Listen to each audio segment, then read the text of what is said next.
Hey guys, Dan here. Welcome to another edition of Dan Reviews It. This is going to be the first in a very ongoing series. Something I wanted to look at when we started doing Roseanne season reviews is I wanted to go back through really the history of television and look at shows from the past to the present in either, full series forms, in season forms like I did with Roseanne, or maybe even episode by episode if it's a popular enough show to be able to warrant that. But I wanted to do that with stuff, both very popular and some more obscure stuff, and really dive through the history of television. You can see behind me here all of this is my movie section, some of it anyway, but I also have a huge DVD television section that I should show you guys at some point. But with that, I want to kind of pair some of those DVDs because I have so many DVDs on my shelf that I just have never watched. There's just no time. So I'm making time for this new feature on my channel. And there's a couple of books that are going to help me do that, and I brought this up when I started with the Roseanne season reviews, but one this is a heavy one, 1001 TV shows you must watch before you die. You must do it. And this is one of a series. There is, I think maybe the first one was 1001 movies you must watch before they die, which then they update every year. But then there's also like 1001 comic books you must read, places you must travel, albums you must hear, beers you must enjoy before you die. So that is going to help us on our journey here. And also this Encyclopedia of Television Shows, 1925, I mean, that's just like test patterns and stuff, through 2007. So that's going to help us as well. They actually released a second volume that goes through 2011, I think, and then they just released a supplement to that, which goes through 2016. This was by far the cheapest of the sets, and it was like a library copy, so I got it a little used.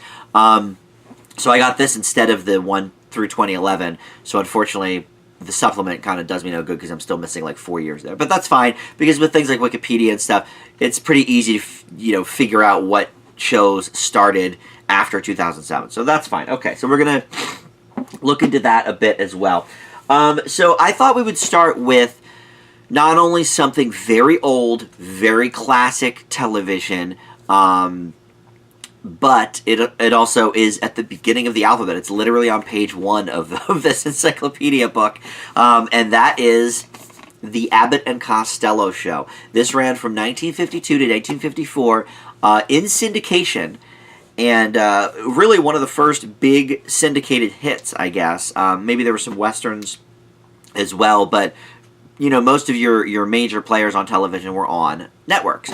Syndicated means first-run syndication, anyway, as it later became known, means that stations can buy it and then run it basically whenever they want. So, for example, like Star Trek The Next Generation is probably the most popular syndicated show ever. But that never aired on a specific network. Where I grew up in Philly, it aired on Fox 29, Saturdays at 7, I think, I want to say. But that's the thing. So, there was no specific time for the Abbott and Costello Show. It just ran whenever the networks decided to run it. And so it was on about 40 networks, and they ran it, I guess, mostly on the weekends and stuff. And it ran for 2 years. So we're going to start with that. And because I was in that sort of 1952 groove, I'm also going to, in a little bit, talk about this show, Mr. and Mrs. North, which also aired in syndication in 1952. So we'll talk about that in a different episode. But so this one's going to be all about Abbott and Costello. Now, a couple things right off the bat here. This show does not appear in this book. I have, and you'll hear them, I have a lot of problems with this book, okay? Because the majority of the shows go from like really the 80s, I guess, on. So it goes in chronological order, okay? So there is, how many pages is this thing? It's huge. 900 and some pages, okay. Well, in 200 and page 285, we're already into the 80s. So the last 650 almost pages are 80s, 90s, and 2000s.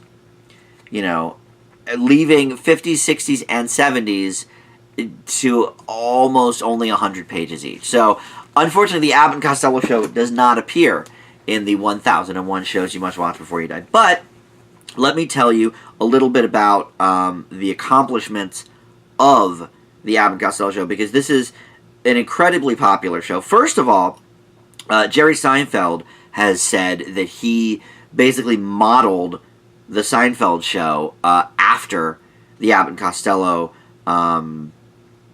show, because basically it was more, gag-driven or joke-driven than plot-driven. So let me tell you just some of the accolades in recent decades that this show has achieved. So, 1998, Entertainment Weekly named it one of the 100 greatest TV shows of all time. 2007, Time Magazine, 100 best TV shows of all time. It was up there. And there you go. Jerry Seinfeld has declared that it was, Seinfeld was heavily based on the Abbott and Costello show. He says it's got an overriding emphasis upon funny situations rather than life lessons, and so that was the inspiration for that. So, look, whether it's in your stupid 1001 TV shows to watch before you die, I think y'all should at least check out an episode or two of this. I'm sure it's on YouTube if you don't want to go buy the whole box set. Totally understandable. I also want to point this out. In my collection, I do have the Abbott and Costello Universal Movie Collection. So, I'm a fan of these guys anyway. I think, classic comedy routines. Who's on First? I'm sorry, it still holds up. I don't care who you are. My nephew was introduced to Who's on First when he was about 8 a few years ago, and he thought it was hysterical. It's just obviously one of the great comedic routines of all time. I don't think anybody would deny that. Basically, the reason the show existed in the first place is because obviously television was new.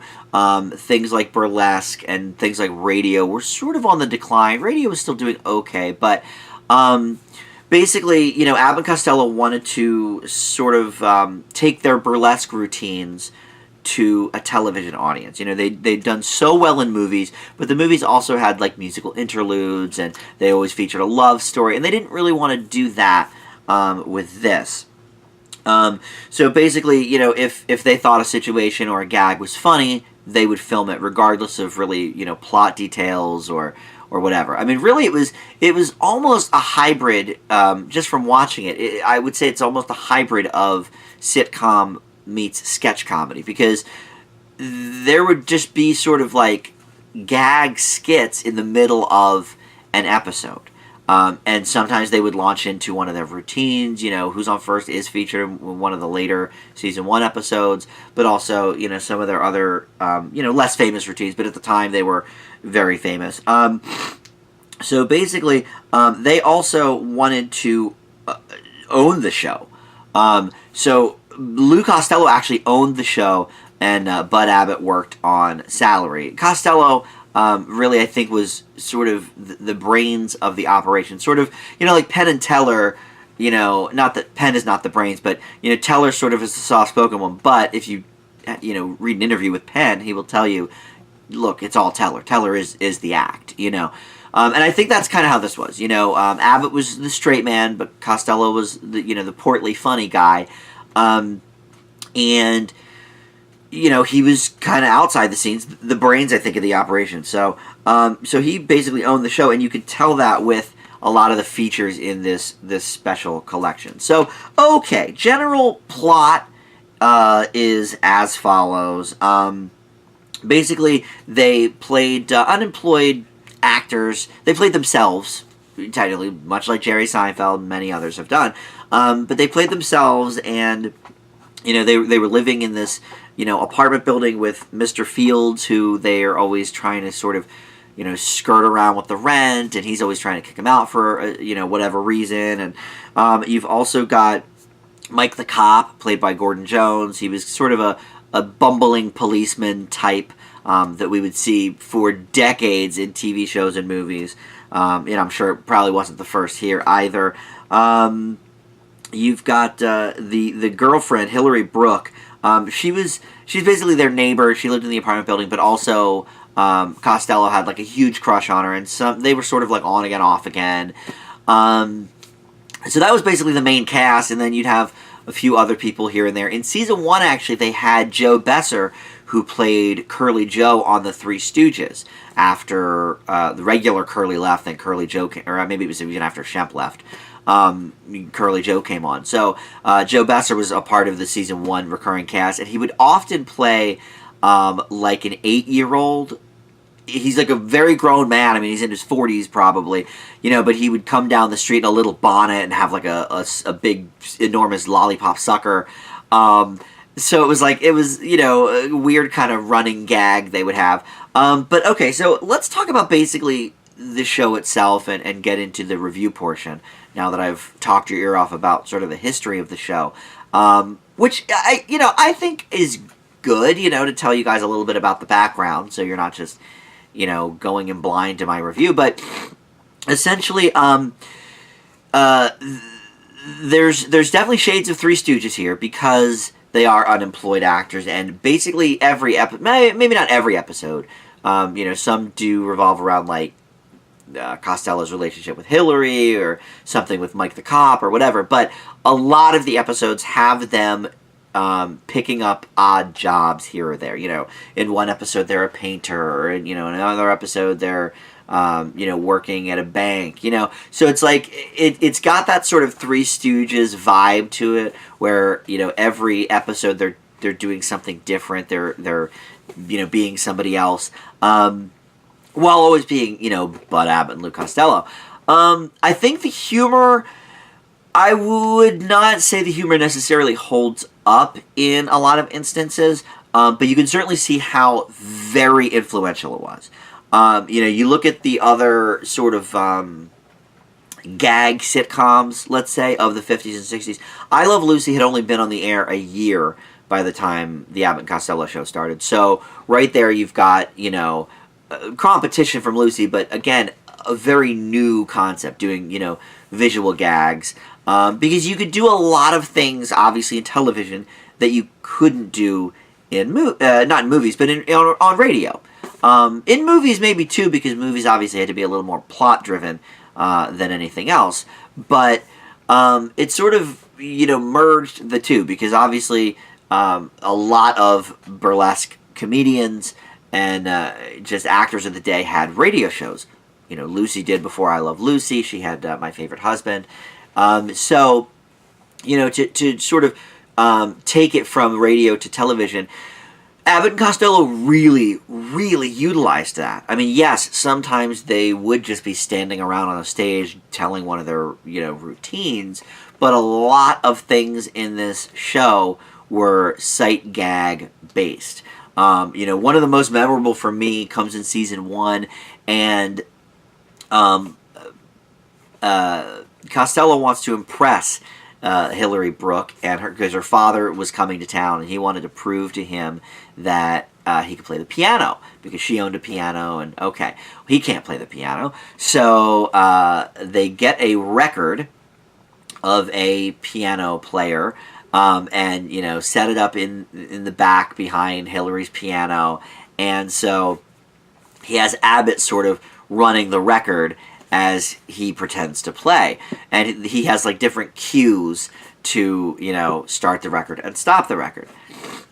Well, his cues are generic enough that they get said a little too frequently. So here he's running back and forth between, them on the couch and he hears the record start, and he runs over to the piano to act like he's doing it. That's something that never would have played on radio, of course. So that's something where they really utilized this medium to engage the audience in some visual gags.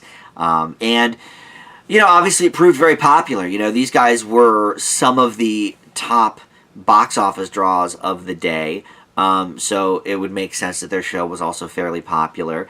And it ended up running, in the 70s. It ran in syndication again for a little bit.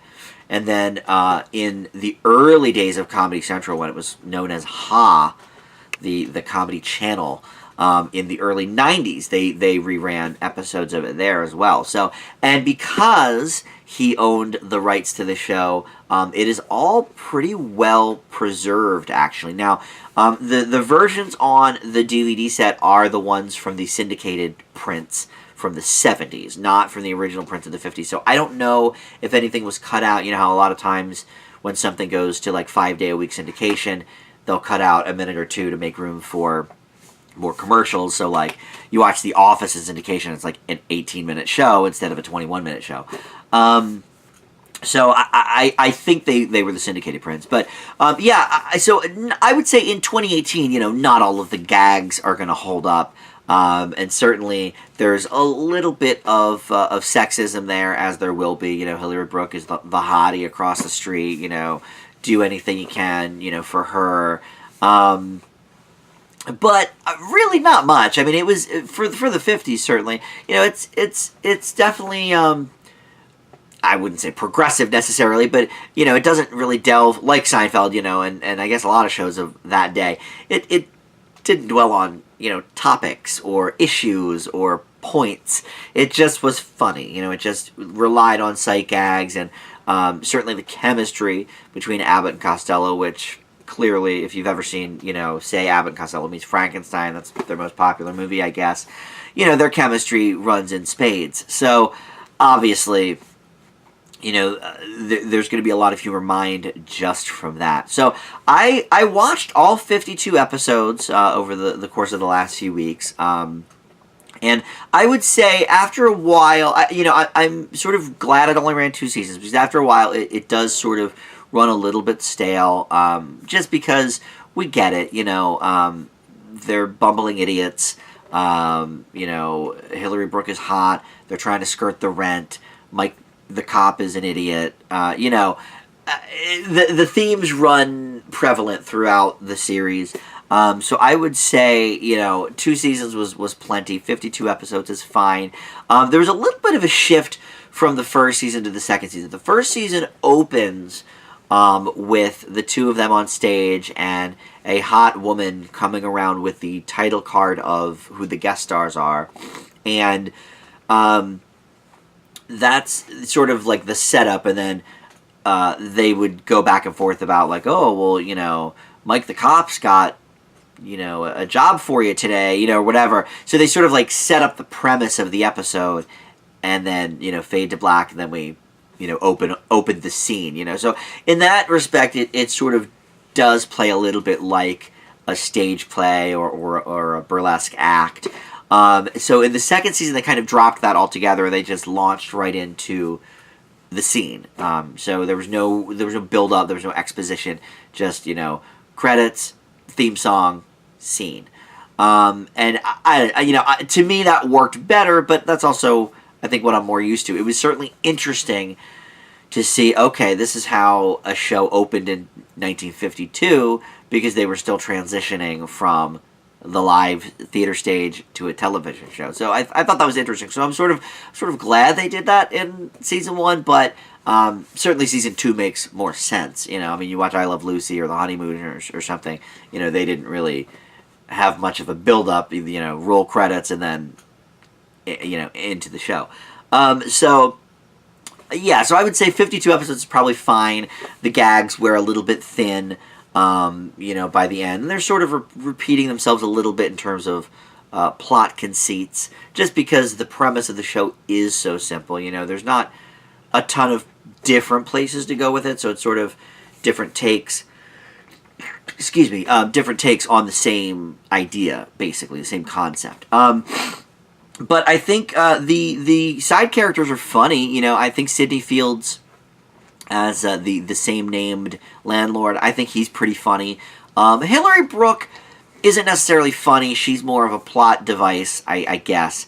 And I don't know if that's because they didn't. I don't. It's one of those things where it's like you don't know if maybe did they not think women were funny in the 50s, so they didn't give her any jokes. Like I don't know, but she's basically there like to kind of be a bombshell and to be a plot device for Costello to lust after. And I mean, she is smart. She does get some over on the guys sometimes. So it's not like she's just a dumb blonde, but she's, I would say, not a funny blonde, if anything. But they do write some like, episodes where she'll get one over on them. So there's that. And then, the Mike the Cop stereotype, he's funny enough, but he's a dope. He's just, again, sort of a plot device for their comedy, for Abbott Costello's comedy. So there's that. All right, well, before we wrap up, though, I want to talk about this actual box set itself, and sort of review that a little bit, too, because in here you've got season 1 and season 2, in their own cases.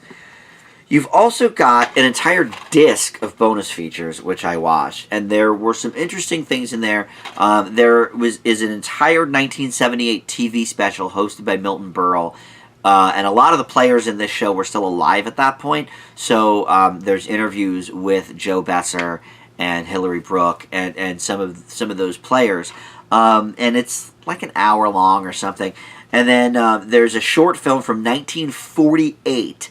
Again, this is, Bud Abbott Lou Costello owned this. So, a lot of this is just from his own, preservation collection, archives, whatever. It's this short film called 10,000 Kids and a Cop.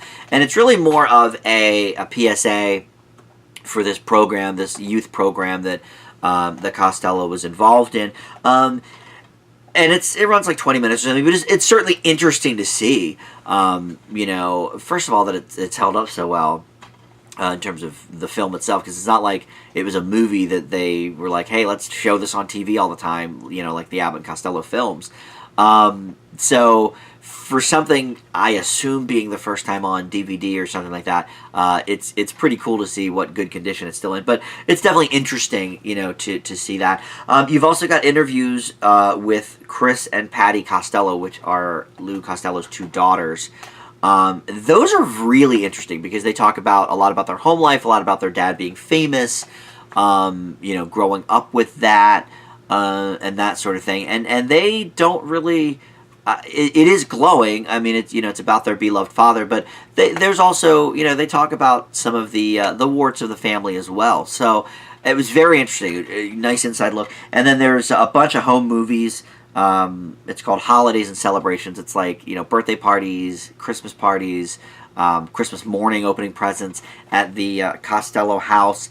That kind of thing doesn't do much for me. I watched it for about 20-25 minutes, and I was like, okay, I get it, I mean, it's awesome that the Costello daughters have that. Certainly my parents have, a few pictures, but they don't have any home movies or video of their childhood or their parents when they were younger or anything like that. So certainly as a time capsule, it's very cool.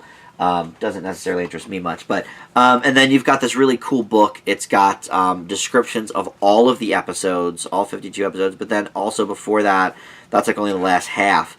Before that, it's got little, dossiers on all the actors and sort of a background of the show. It's got like, here's an interesting one, the grid of like the picture budget detail that they went into on the show, how much things were costing, sponsorship ads. So, for like me, a fan of like the history of television, classic TV, definitely interesting, an interesting booklet to see, and I'm glad when people release stuff like this with their box sets. It's great to see the TV shows. It's always nice to see that, but it's really, really interesting too to sort of delve into the background of stuff like that and the history just of the medium, especially with a show this old. I mean, what is this now? 66 years old this show is, so kind of crazy. But all right, so that's basically it. I guess like I always do with everything on this channel, I will give a grade to both the series itself and I suppose the box set that it comes in, the DVD collection. Now, all of these shows that I'm going to be reviewing are not actually available on DVD. Some of them are going to be just YouTube watches, or maybe they're just, more recent, so they're still on cable or whatever. But, this one certainly will get the DVD package review because I have the DVD. I think the show is pretty great. Like I said, I think it gets a little bit stale as it continues because the plot conceits are sort of dancing around the same topics. But you cannot underestimate the historical value of this show. I mean, it really, if you love Seinfeld, I mean, this is the template. I'll say that again just because I think it bears repeating. Listed on all those top 100 shows of all time. I think it didn't say on the Wikipedia, but I believe TV Guide also had it on their 60 greatest comedies of all time a few years back for TV Guide's 60th anniversary. So I don't know why it's not in this 1001 TV shows you must watch before you die. I think you should at least watch like 3 or 4 episodes of it just to sort of get a taste of, I'm not saying you got to be me and watch the whole series, but, just get a little taste of this show, and especially if you are a fan of that like vaudeville or burlesque style comedy. If you're a fan of their old movies, certainly, I think it bears a watch. So I'm going to give the Abbott and Costello show an A-. I think the historical value cannot be stated enough just because it really did set the tone for so many gag type TV shows, along obviously with I Love Lucy, which had been airing, like I said, over a year by that point. But I think anything like Get Smart in the 60s or the Monkees in the 60s, all the way up to some of the more gag shows today, but also the inherent ability to sort of slip into a sketch in the middle of the sitcom, I think is definitely different and revolutionary as well. So give that an A-. I'm actually going to give the box set an A. I mean, I think it's been restored beautifully, even if they are the syndicated prints from the 70s. I mean, I think just, the bonus material, the booklet, I mean, this is some really cool stuff from the very, very early days of television, and that is not to be overlooked. So I'm going to give the box set itself an A. So there you go. Thanks so much for watching. I hope you've enjoyed this. I plan on doing more with a lot of different shows, like I said, and, this one will not be as popular because nobody knows what this show is, but Mr. and Mrs. North, another show from 1952 that I sort of looked at the same time as I was sort of in that 52 kind of mode. Let's see how a couple different shows were back then. So I guess I'll review that coming up, but I want to review so many different shows from the very, very popular. I've been talking with Merlin about doing The Wire and maybe Oz, and we've been talking about Sex and the City. Also some non-HBO shows too. I know those are all HBO shows I mentioned, but I have always been a huge TV fan. I know this channel started out as a movie review channel, but I've always loved TV, and there's so much I haven't seen, that I really want to delve into. So I think, these books will be, I think, a good way to explore some of that, and maybe delve into things I've never even heard of, that maybe I've missed over the years, and then up to, obviously, the really, really popular stuff as well that I want to get to. So comment below, if there's something you want to see me do. I've also sort of talked about doing a feature on 90s Nickelodeon and Disney Channel shows. I think that might be really fun and interesting too. So that might be something coming up. Yeah, but, plenty of places for this channel to go. And I do want to show you guys I call it the archives, my basement here with all my stuff in it. I want to explore that a little bit more as well. So comment below with stuff, really anything. If you have suggestions for shows you want to see, or, you thought this was a cool idea, you thought it was a stupid idea, whatever, let me know that. Subscribe if you haven't. Join us on Facebook, which is just Dan Reviews It there on Facebook. And that's it. Thank you so much for watching, and we'll talk to you next time.